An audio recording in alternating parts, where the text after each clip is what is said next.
प्रदीप प्रभु जी आप कर लीजिए मंगलाचरण। हरे कृष्णा। हरे कृष्णा प्रभु जी, दंडवत प्रणाम।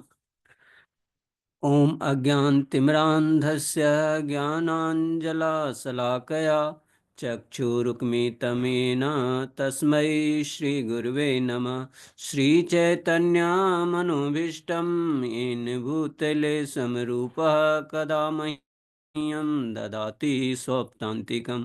वन्देऽहं श्रीगुरु श्रीयुतपदकमलं श्रीगुरुन् वैष्णवांश्च श्रीरूपं साग्रजातं सहगण रघुनाथावन्तितं तं संजीवं साद्वैतं सावधूतं परिजनसहितं कृष्णचैतन्यदेवं श्रीराधाकृष्णपादान् सहगण ललिता श्रीविशाखाविष्टान्। हे कृष्ण करुणा सिंधो दीनबंधो जगतपते गोपेश गोपिका कांत राधा कांत नमस्तुते। तप्त कांचन गौरांगी श्री राधे वृंदावनेश्वरी बृखभानुसुते देवी प्रणमामि हरिप्रिये। वाञ्छाकल्पतरुभ्यश्च कृपा सिन्धुभ्य एव च पतितानां पावनेभ्यो वैष्णवभ्यो नमो नमः। जय श्री कृष्ण चैतन्य प्रभु नित्यानंद श्री अद्वैत गदाधर श्री शिवासादि गौर भक्त वृंद। हरे कृष्णा कृष्णा कृष्णा हरे हरे, हरे राम राम राम हरे हरे। नमो विष्णुपादाय कृष्णपृष्ठाय भूतले श्रीमते भक्तिवेदांत स्वामिनि इति नामने। नमस्ते सरस्वती देवी गौरवाणी प्रचारिणे निर्विशेष शून्यवादी पाश्चात्य देश तारिणे। हरे कृष्णा।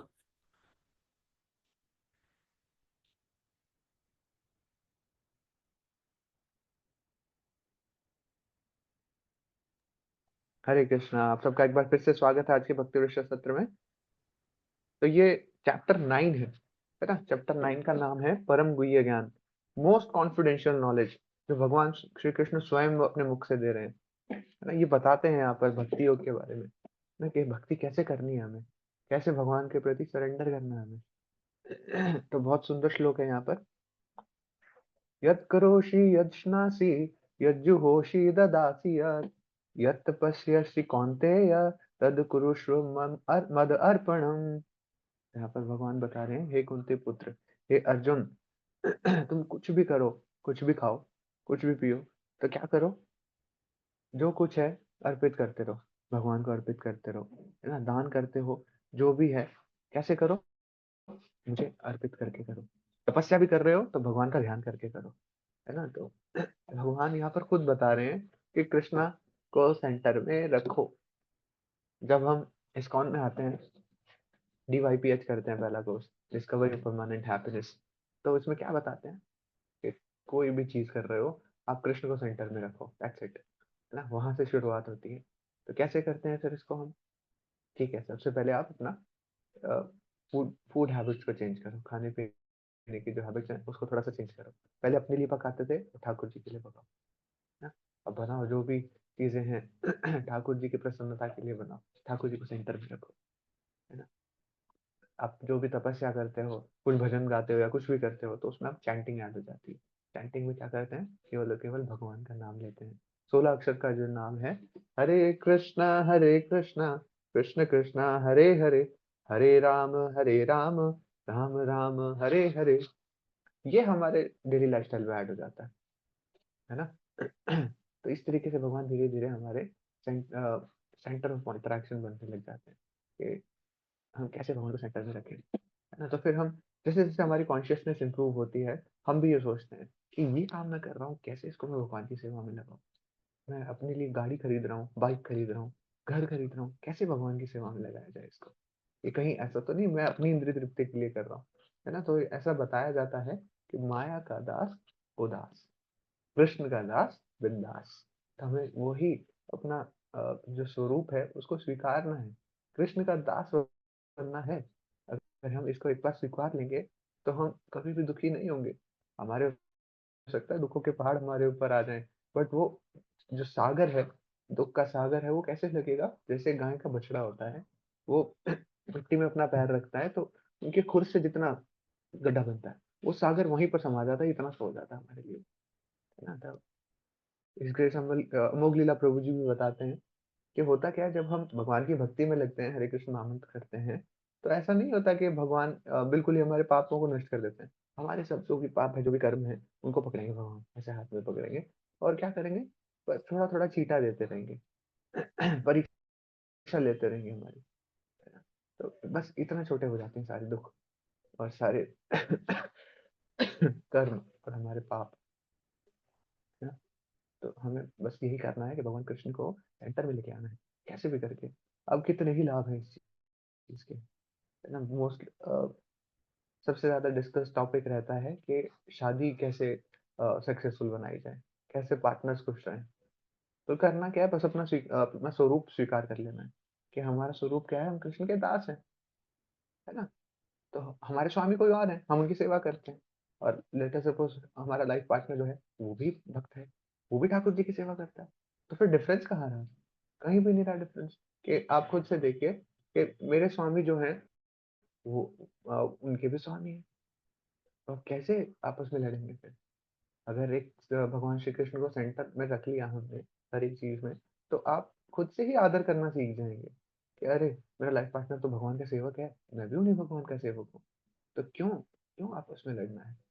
हमारा अल्टीमेट मोटिव क्या है? भगवान की सेवा करना, है ना?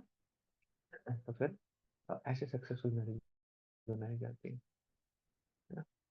तो एक एग्जांपल मैंने आप लोगों को दिया। अ, कितने ही लाभ हैं हम कृष्ण को सेंटर में अगर रखते हैं, है ना? तो कभी भी दुख हमारे सामने नहीं आते हैं। और ये जो हमारी परमानेंट हैप्पीनेस है, हम उसकी तरफ धीरे धीरे बढ़ने लगते हैं। हरे कृष्णा। तो एक बार इस श्लोका को हम रीड भी कर लेते हैं। मैं रिक्वेस्ट करूंगा साधना माता जी से, साधना माता जी आप रीड कर लीजिए।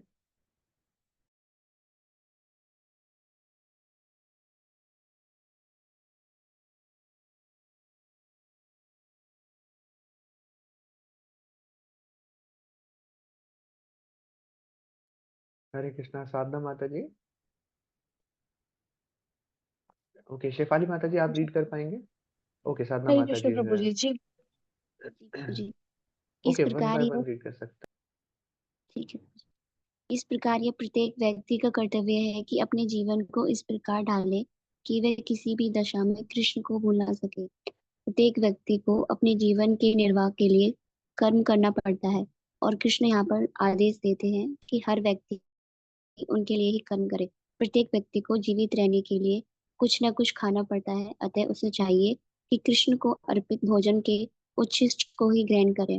प्रत्येक व्यक्ति को कुछ न कुछ धार्मिक अनुष्ठान करने होते हैं, अतः कृष्ण की संस्तुति स्तुति करे, इसे मेरे हेतु करे, यही अड़चन है। प्रत्येक व्यक्ति कुछ न कुछ दान देता है, अतः कृष्ण कहते हैं यह मुझे दो, जिसका अर्थ है कि अधिक धन का उपयोग कृष्ण भावनामृत आंदोलन की उन्नति के लिए करें।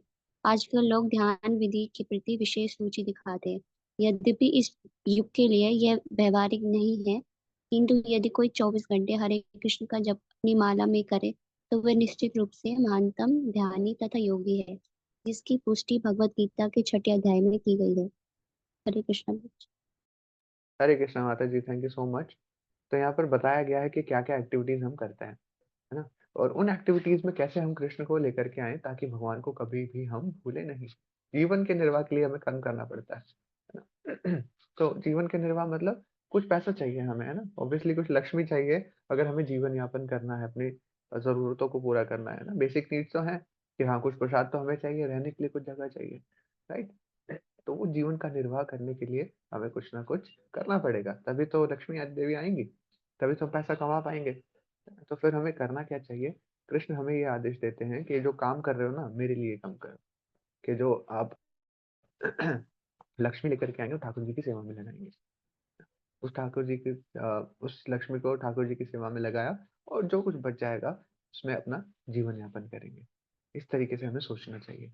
तो जो भी हम भौतिक दृष्टि से हम कोई भी काम कर रहे हो तो हमें इस तरीके से सोचना चाहिए कि जो धन आएगा इसे मैं भगवान की सेवा में प्रयुक्त करूंगा, है ना? जो भी हमारी फैमिली है वो भी भगवान का ही दास है, हमारी फैमिली भी भगवान की सेवा करेंगी। तो इस तरीके से हमें सोचना चाहिए, ये नहीं सोचना चाहिए कि ये मेरा पैसा है या ये मेरे बच्चे हैं, ये मेरी फैमिली है। हमें प्रयास क्या करना चाहिए, भगवान की सेवा में लगे, इस तरीके से प्रयास करना चाहिए, है ना? जीवित करने के लिए कुछ ना कुछ खाना भी पड़ेगा, अगर हमें जिंदा रहना है तो हमें कुछ ना कुछ खाना भी पड़ेगा, तो क्या करो, कृष्ण को अर्पित भोजन को ही उच्चिष्ट के रूप में स्वीकार करो, प्रसाद पाओ। प्रभु के साक्षात दर्शन है भगवान, इसकी हम डिटेल डिस्कशन कर चुके हैं प्रसाद के बारे में, है ना? तो ये हमें प्रसाद ग्रहण करना चाहिए। भगवान श्री कृष्ण क्या क्या कह रहे हैं कि आप जो भी कर रहे हैं ना मेरे हेतु करो, मेरे लिए करो, यही अर्चन की विधि है, यही असली अ, भक्ति है। प्रत्येक व्यक्ति कुछ ना कुछ दान भी देता है ना? कभी हमें कोई दिख जाता है कि हाँ ये तो नीडी है, हम दे देते हैं उसको, तो भगवान क्या कह रहे हैं कि मेरे लिए दो, है ना? मुझे दे दो। तो क्या करना चाहिए हमें, अधिक से अधिक धन का उपयोग कृष्ण भावनामृत आंदोलन के लिए करना चाहिए, है ना? तो भगवान के बारे में प्रचार प्रसार है जिससे आजकल हम देखते हैं मेडिटेशन के ऊपर बहुत फोकस होता है, तो लोग क्या करते हैं कि आपको बहुत गुस्सा आता है तो आप एक काम करो, मेडिटेशन किया करो, फिर गुस्सा नहीं रहेगा आपके अंदर। सुबह उठ के या जैसे भी करके मेडिटेशन किया करो, ध्यान लगा के, पर उससे क्या होगा, ध्यान लग पाता है हमारा? एक बार कुछ काम कर रहे हैं हम बैठे लेटे सपोज, एक बार फोन की बेल बज जाए या नोटिफिकेशन आ जाए व्हाट्सएप का, तो फटाक से भाग के उसमें देखते हैं किसका मैसेज आया, है ना?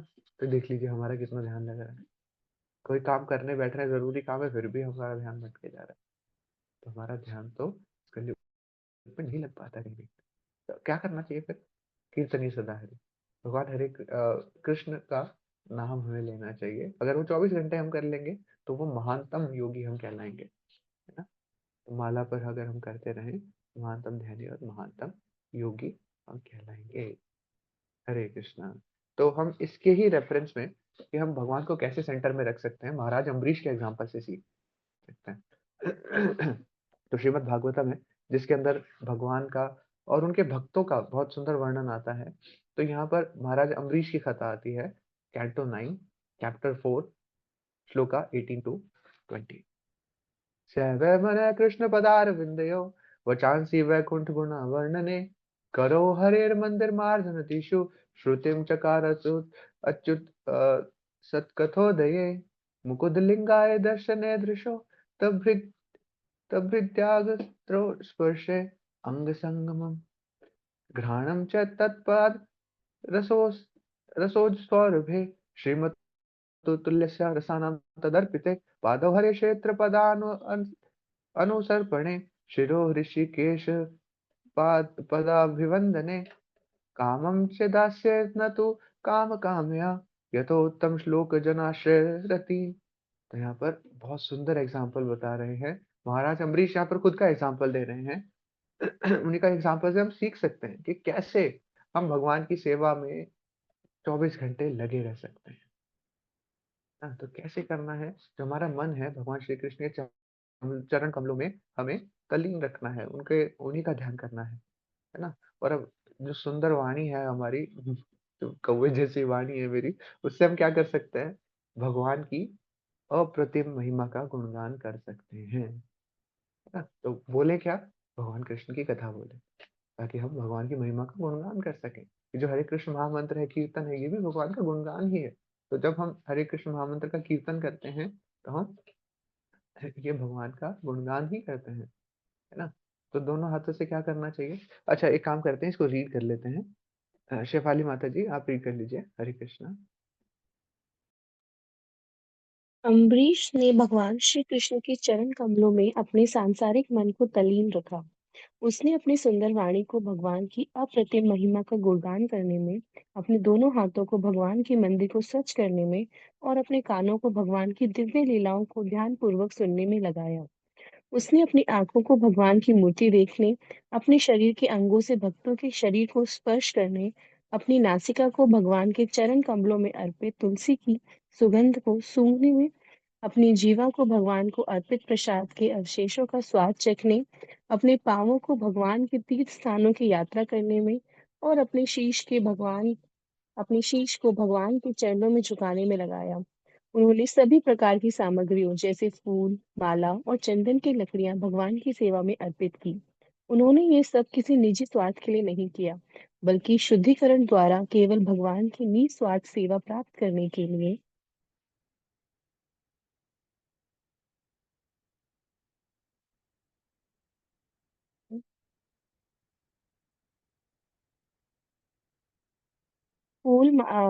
बल्कि शुद्धिकरण द्वारा केवल भगवान की निस्वार्थ सेवा प्राप्त करने के लिए किया। सच्चे हृदय से भगवान की भक्ति में लीन होने का उपदेश सभी शास्त्रों का सार है और सभी प्रकार के ज्ञान से श्रेष्ठ है। तथापि श्री कृष्ण द्वारा प्रकट यह ज्ञान अति गुह्य नहीं था, क्योंकि वह पहले भी इसका उल्लेख कर चुके हैं। अब वे अगले श्लोक में इस परम रहस्य को प्रकट करेंगे। हरे कृष्ण भक्त। Hare Krishna. Thank you so much माता जी। तो यहाँ पर महाराज अम्बरीश से हमें सीखना चाहिए कि कैसे कैसे हम सारी चीजों में भगवान को सेंटर में रख सकते हैं, है ना। तो यहाँ पर बता रहे हैं कि हमें वाणी को कैसे यूज करना चाहिए भगवान श्री कृष्ण का गुणगान करने में, का ग्लोरिफिकेशन करने में, है। और दोनों हाथों से क्या करना चाहिए, भगवान के मंदिर को स्वच्छ करना चाहिए।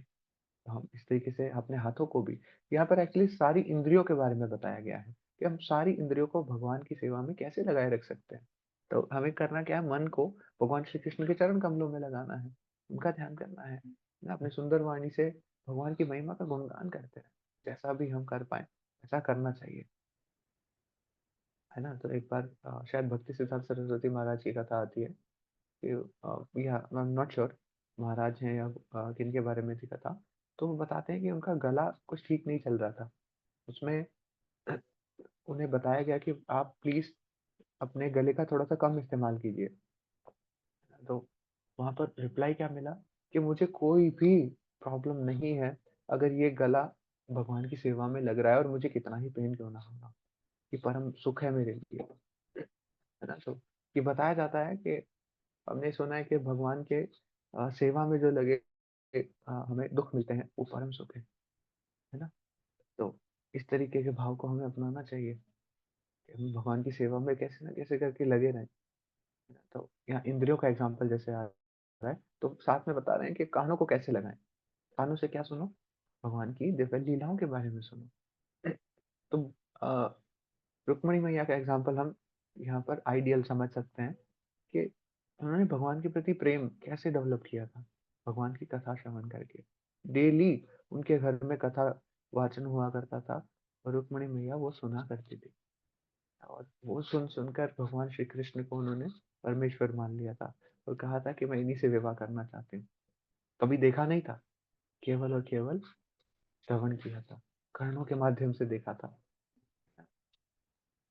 तो कर्णों का तो बहुत सुंदर, हमें ये भी पता है कि जब भी हम गर्भ में कोई भी बच्चा होता है तो सबसे पहले श्रवण इंद्रियां ही स्टार्ट होती हैं, एक्टिवेट होती हैं, राइट। तो श्रवण की तो बहुत महिमा है। ठीक है जी, आंखों के ऊपर आते हैं। फिर आंखों से क्या करें, भगवान का दर्शन करें। इतने सुंदर डीटीज हमें देखने को मिलते हैं इस्कॉन टेम्पल में, है ना। तो हमें भगवान के दर्शन करने चाहिए। शरीर से क्या करें, भगवान के भक्तों को आलिंगन दें, है ना, उनको आलिंगन करें, ये हाथ जोड़े उनके सामने और प्रणाम करें उनको। नासिका से क्या करें, जो भगवान को चरण कमलों में हमने तुलसी अर्पित की है, जो फूल हमने अर्पित किए हैं या भगवान की सेवा में जो फूल लगे हैं, तुलसी महारानी लगी हैं, उनको सूंघना चाहिए। इस जिह्वा क्या क्या करें, जिह्वा तो सबसे ज्यादा इधर उधर भागती है, तो जिह्वा बेगम बहुत खतरनाक है। तो क्या करें फिर, कैसे कंट्रोल कर पाएंगे, भगवान को अर्पित प्रसाद, अगर हम सिर्फ केवल और केवल वो ही पाएंगे तो हम इस जिह्वा को भी और अल्टीमेटली सारी इंद्रियों को कंट्रोल कर पाएंगे। पैरों का क्या करें, भगवान के तीर्थ स्थानों की यात्रा करें, परिक्रमा करें। उस तरीके से हमें इन पैरों का इस्तेमाल करना चाहिए। और फिर जो शीश हमारा है उसको भगवान के चरणों में झुकाना चाहिए।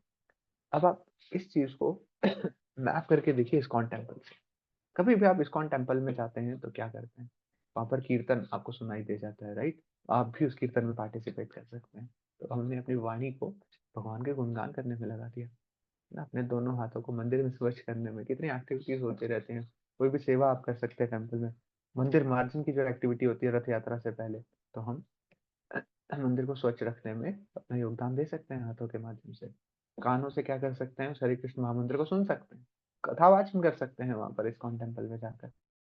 भक्त जो लोग हमें मिलते हैं उनका आलिंगन कर सकते हैं, है ना?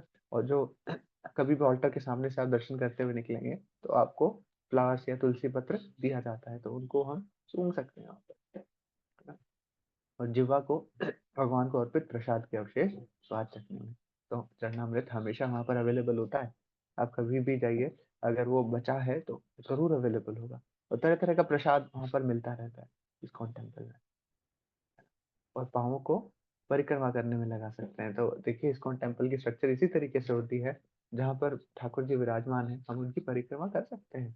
ऐसा हर एक टेम्पल में प्रावधान होता है ना? और प्रणाम करने का फिर लास्ट में शीश के बारे में यहाँ पर आ रहा है कि भगवान के चरणों में उसको झुका सकते हैं, है ना? सबसे पहले घुसते हैं तो हम श्री प्रभुपाद को प्रणाम करते हैं, उनको देखते हैं, फिर भगवान जी को हम प्रणाम करते हैं, अपना शीश उनके चरण कमलों में झुकाते हैं, है ना? तो ये सारी चीजें इस्कॉन में फुल ऑन पैकेज के रूप में हमें मिलती हैं, है ना? तो और साथ में सामग्रियां हैं, जैसे फूल है, माला है, चंदन की लकड़ियां हैं, तो ये सब भगवान की सेवा में अर्पित करने चाहिए, है ना? फूल को हमें ये नहीं सोचना चाहिए कि मैं ये अपने माला बना करके पहनूंगा इसको, नहीं, ठाकुर जी को श्रृंगार करना चाहिए हमें इससे, है ना? और किसी भी निजी स्वार्थ के लिए ऐसा नहीं सोचना चाहिए कि मेरा इससे ये फायदा हो रहा है इसलिए मैं ये कर रहा हूँ। तो ठाकुर जी की सेवा में हमें उसको लगाना चाहिए और निजी स्वार्थ को नहीं सोचना चाहिए।